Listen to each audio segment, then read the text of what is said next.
Pradėkime nuo kažko paprasto. Pavyzdžiui, vaisiaus gabalėlio. Paimk jį į ranką ir skirk akimirką jį atidžiai stebėti. Pastebėk jo spalvą. Kaip ši spalva gali skirtis ir atspindėti šviesą. Pajausk jo tekstūrą. Lygią, šiurkščią, o gal kažkur per vidurį. Priliesk jį prie nosies ir įkvėpk. Kokį kvapą užuodi.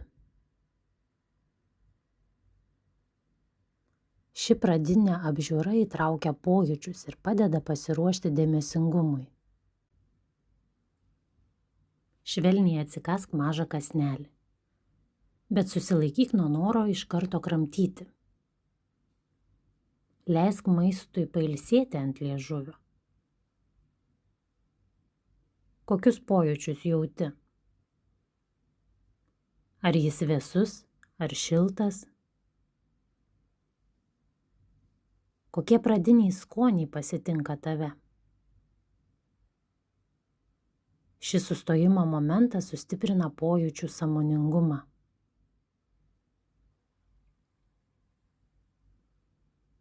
Dabar pradėk kramtyti lėtai. Atkreip dėmesį, kaip maisto tekstūra keičiasi burnoje. Kaip atsiranda naujų skonių su kiekvienu kramtymu ir kaip burna reaguoja į šį judesį.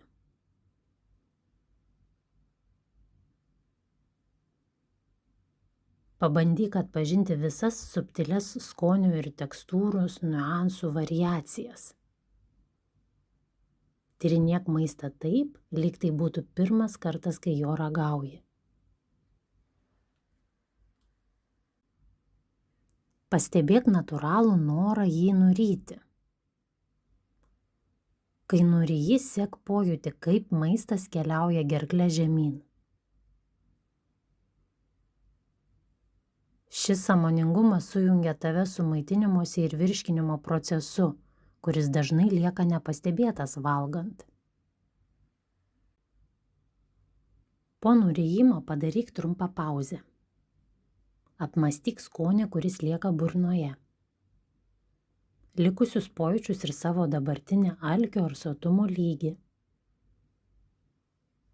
Ši pauzė padeda geriau įsiklausyti į kūno signalus, skatina sąmoningiau rinktis, kiek ir ką valgyti. Tęsk su kitu kąsneliu, išlaikydamas tą patį dėmesingą atidumą.